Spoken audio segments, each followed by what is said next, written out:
vamos seguir com a série de entrevistas que marcam os 50 anos das relações diplomáticas entre o Brasil e a China. Vamos falar sobre a frente parlamentar que atua aqui no Congresso Nacional e entender um pouco mais sobre o crescimento da China e dos BRICS pelo olhar do parlamentar que lidera esse grupo. É o deputado federal Fausto Pinato, eleito pelo estado de São Paulo e que está no 3º mandato aqui na Câmara Federal. Ele recebeu nossa equipe de reportagem em seu gabinete. Deputado, muito obrigado por nos receber aqui para conversar um pouquinho sobre essa relação de 50 anos da diplomacia entre o Brasil e a China. E eu queria perguntar ao senhor, começar falando sobre como funciona essa frente parlamentar Brasil-China aqui na Câmara dos Deputados.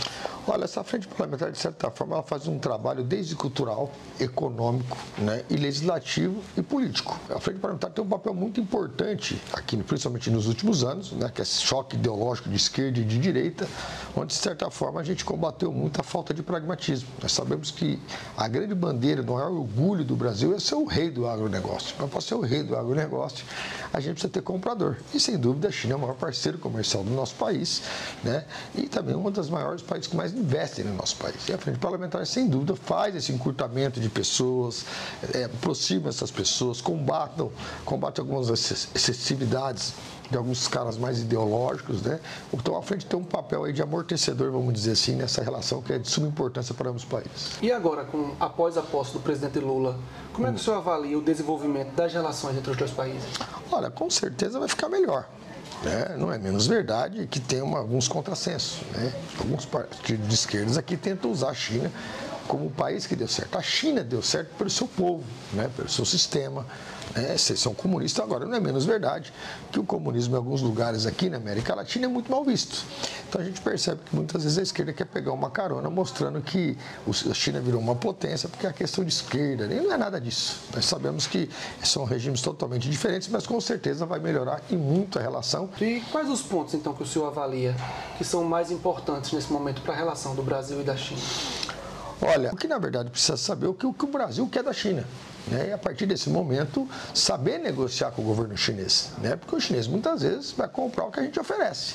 Eu falo muito na questão do agronegócio, que é importante, é uma bandeira importante do nosso país, mas se nós não começar a agregar valor nesse sentido, nós não vamos gerar emprego, gerar imposto, etc, etc. Por outro lado, também a questão das empresas multinacionais, de veículos, isso e aquilo. Nós precisamos criar um mecanismo, e aqui também tem a questão tributária, de trazer essas empresas para fabricar carro aqui. Porque não adianta a gente trazer carro elétrico de lá, uma tecnologia mais avançada, com preço muito mais acessível e nós perdermos emprego aqui. Isso aconteceu, por exemplo, na indústria de confecção. Então é preciso, lógico, ter uma boa relação e pontuar, de certa forma, o interesse econômico de cada país. Então você vê com bons olhos aquela fábrica lá em Camaçari, na Bahia? Muito bons olhos. Tudo que está geração de emprego aqui, se está fabricando aqui, nós estamos gerando emprego. Se nós estamos gerando emprego, nós estamos tirando pessoas do desemprego. Estamos gerando imposto. Por aí. Eu costumo dizer que, na verdade, o Brasil não sabe negociar com a China. E que aqui, como cada 4 anos muda e tem muito choque diplomático, o chinês fica meio perdido. E é importante a China saber também que o Brasil, estrategicamente, vale a pena agregar pelo menos uma parte de valor aqui. Porque, veja bem, o que a China faz com tanta soja? Faz com o silício, com o nosso minério de ferro? Ele industrializa, potencializa, fomenta a sua indústria local e exporta, inclusive, para o Brasil, o minério de ferro. Então, o Brasil deveria fazer uma parceria com a China. Olha, tudo bem, nós vamos continuar te dando produto cru, minério e tal, mas não precisamos de uma parcela do mercado interno do Brasil. Visando a América Latina, vocês nos ajudaram com tecnologia, montar essas empresas de indústria aqui para que possamos, de certa forma, atender o mercado interno, baratear e atender a América Latina, o que, de certa forma, desenvolveria o país e a vida de todo o povo brasileiro. A gente muito escuta falar sobre a contribuição da China no desenvolvimento do Brasil. Como é que o senhor acha que os brasileiros podem perceber esse papel da China nesse desenvolvimento do Brasil? Eu costumo dizer que a China, sem dúvida, tem uma condição de ser o grande protagonista do Brasil. Primeiro, a China ela tem tecnologia, ela tem poderio militar e, sem dúvida, é uma grande potência. Eu costumo dizer que a China e os Estados Unidos são as duas maiores grandes potências mundial. Agora, não é menos verdade que a China perde feio né, uma arma, que é a arma hoje da internet, que é a arma hoje do fake news, né, principalmente no Brasil e na América Latina, que é colocada a China como o pessoal que do mal, né? Nós temos que entender a cultura nossa da América Latina, né? Nós somos criados com o filme americano, com a história de guerra, onde os americanos são bonzinhos, a China é o mal, aquela coisa, né? A China precisa melhorar muito a sua imagem, usar a agência, mostrar o que é a China hoje. A China é um país estruturado, é um povo trabalhador, um povo focado, né? Um povo que deve servir como exemplo, né? Na década de 80, por exemplo, o Brasil era mais desenvolvido que a China. É um exemplo que pode ser copiado e adequado, lógico, no nosso regime, mas a China tem condições de nos ajudar. Agora, o que a China poderia mostrar para nós é o seguinte, que a China, através de agregar valores em pontos estratégicos no Brasil, ela está gerando emprego, e gerando emprego ela está ajudando o povo brasileiro. Agora, um assunto que os chineses são muito gratos ao senhor, né? O senhor é o idealizador do Dia Nacional dos Imigrantes Chineses, né? Aqui no Brasil. Qual é o significado dessa ação para o senhor? Olha, eu costumo dizer o seguinte, o Brasil é um país único. Aqui é espanhol misturado com português, africano, japonês. Aqui é um lugar onde o judeu e o árabe estudam na mesma escola, né? E o chinês, né, merecia essa homenagem, até pelos investimentos, né, pela grande parceria que estourou no agronegócio no nosso país. Ele merecia esse reconhecimento. É um povo que já foi invadido, um povo...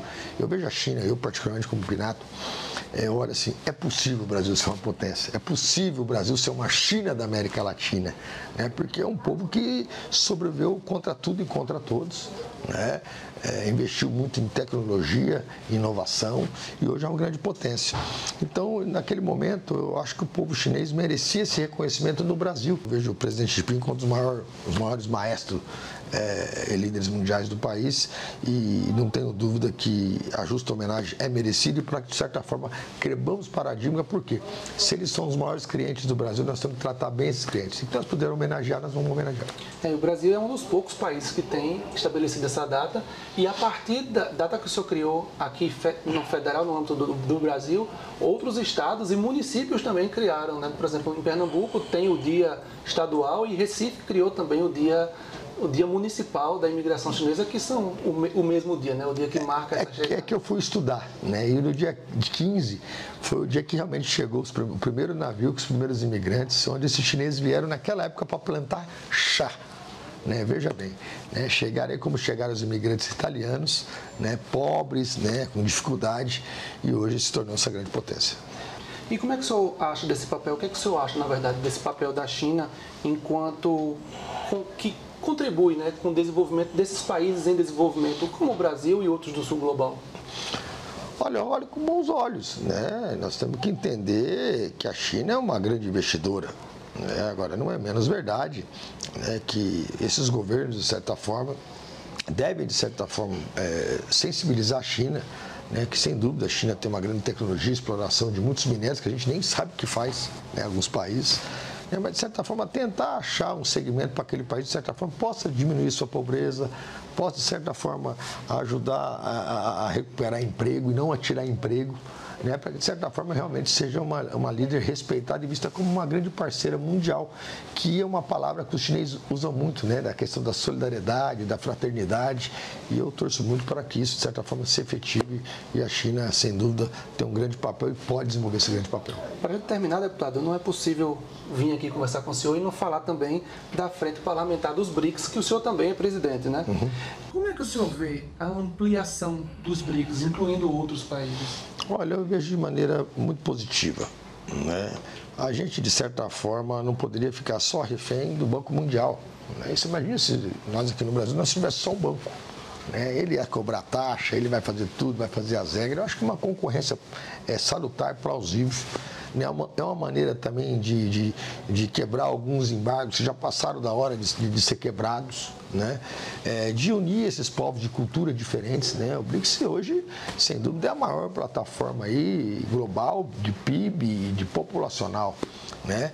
A questão dos BRICS, eu brinco aqui com a minha assessoria, que para mim é um aprendizado, né? Puxa, estava a Rússia, eu fui estudar a Rússia, a China, que eu sou apaixonado, a Índia, que é um grande país, né?